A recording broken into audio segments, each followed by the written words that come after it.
They called him dangerous. The truth? He was just a boy, and now he's gone.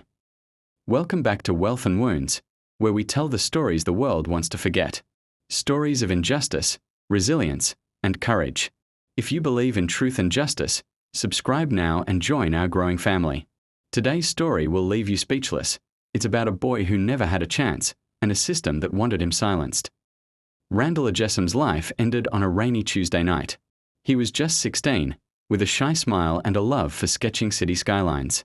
That evening, he had walked to the corner store for snacks, headphones in, hoodie pulled up against the drizzle. He never made it home. Police reports claimed Randall was acting suspicious and reached for a weapon. But everyone in his neighborhood knew Randall didn't own so much as a pocket knife. He was a quiet kid who kept his head down, helped his mother with groceries, and spent afternoons sketching murals for the local community center. So why was he dead, shot 5 times in the chest by Officer Gregory Marston, a cop with a clean record and a reputation for keeping the streets in line? Randall's mother, Tanya Adjessom, was cooking dinner when her phone rang. You need to come to County General Hospital. It's about your son, the nurse said softly.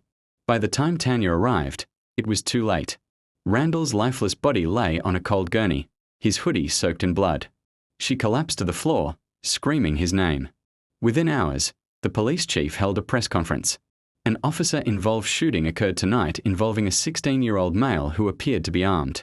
The officer acted in self-defense. There was no gun.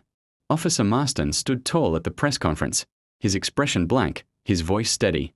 He had been on the force for over a decade, praised for courage and leadership. He claimed Randall had lunged at him. But witnesses told a different story. He was just walking, said Jasmine Clark, a neighbor. The cop jumped out of his car, yelled something, and before Randall could even take his headphones out, he shot him. Tanya begged for answers.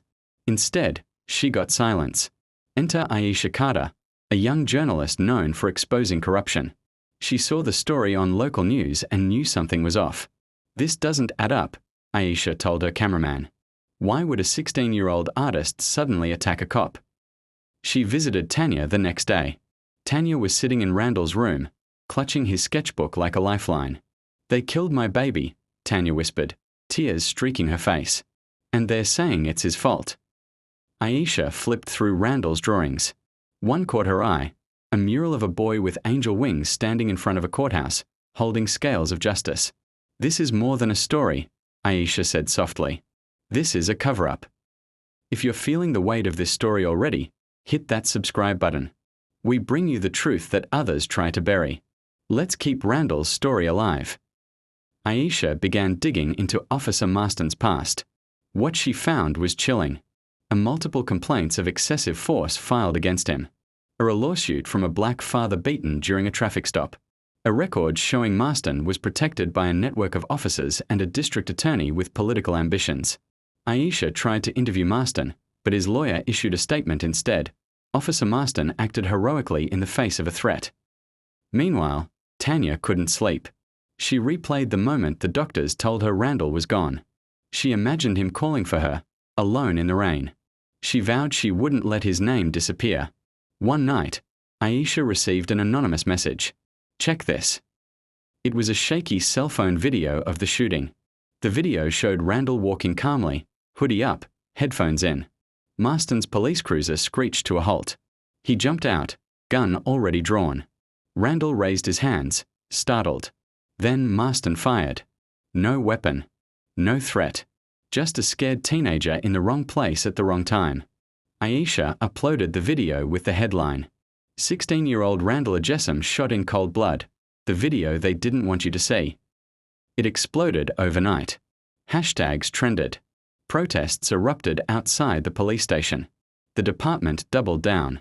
The video is misleading, the police chief claimed at a press conference.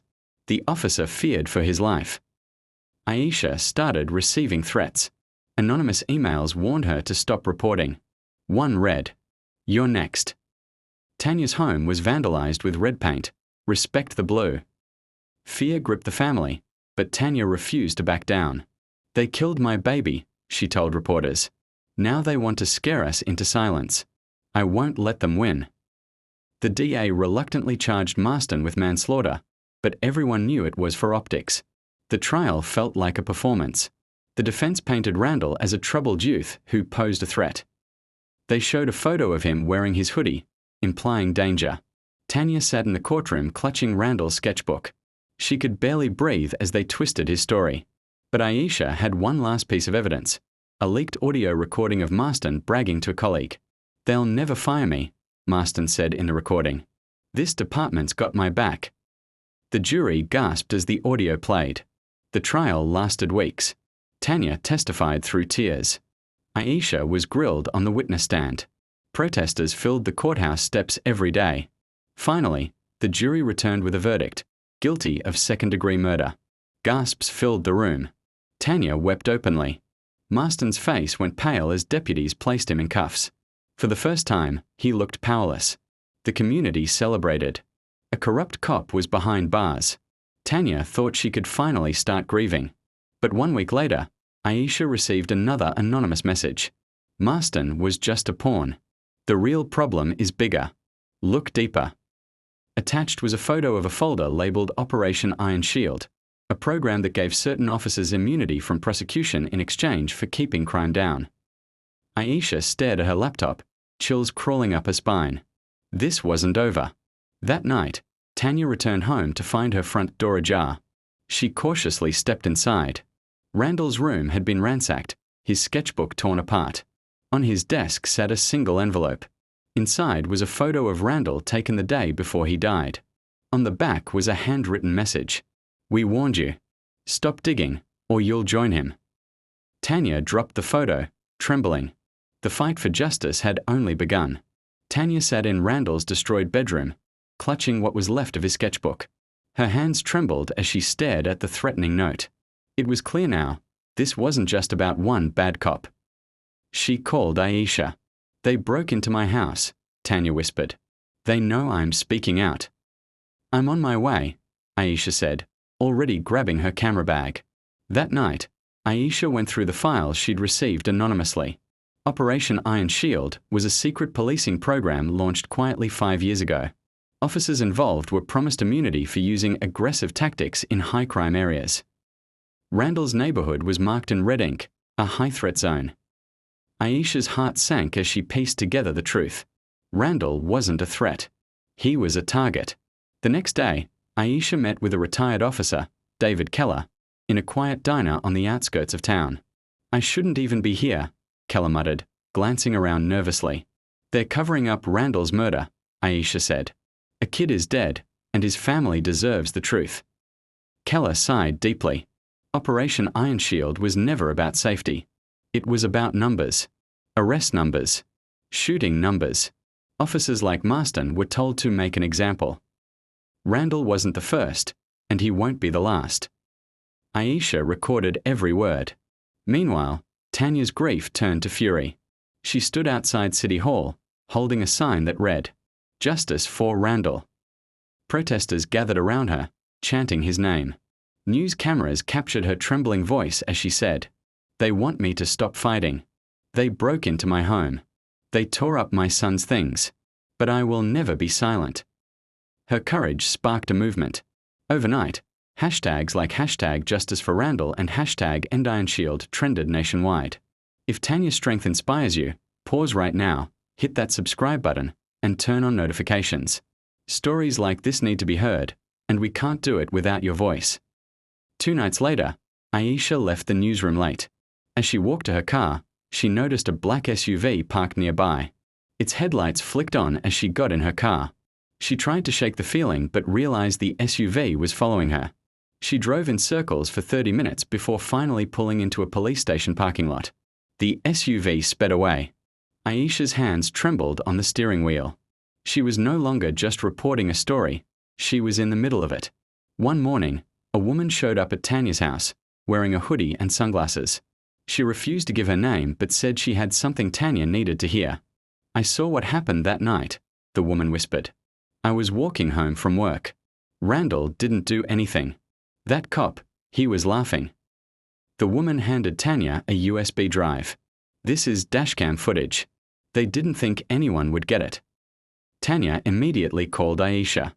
The footage was damning. It showed Marston mocking Randall moments before pulling the trigger. Worse, it revealed 2 other officers watching, doing nothing. But before Aisha could upload it, her laptop was hacked. The file disappeared. Then, she received another message. "You're making a mistake. Stop before someone else dies." The mayor called for a press conference, promising a full investigation, but Aisha knew it was a performance. "They're trying to bury this," Aisha told Tanya. "But now we know there's more than one killer. There's a whole system protecting them." Tanya stared at her son's photo. "Then we burn the system down." Aisha traced the funding for Operation Iron Shield to a powerful lobbying group, the Law Alliance Foundation, run by wealthy donors and politicians. Their goal: restore order to neighborhoods like Randall's. Her article connecting the dots went viral. But as soon as it was published, her newsroom received a cease and desist order. "They're coming after me," her editor whispered. "We are pulling the story." That night, Tanya heard glass shatter. She grabbed her phone, but before she could dial 911, 2 masked men stormed into her house. "Where's the footage?" one growled. "I don't have it," Tanya said, clutching her son's picture frame. The man raised his gun. "Then you're coming with us." Suddenly, headlights flooded the room as a car screeched to a stop outside. A familiar voice shouted, "Tanya, get down." It was Aisha. She had come to warn Tanya, but she was too late. A gunshot rang out. The screen cuts to black. This fight is far from over. A mother is in danger. A journalist is being hunted. And the people behind Randall's death are more powerful than we ever imagined. Part 2 is coming soon. Like, comment, share, and subscribe to Wealth and Wounds so we can keep exposing the truth.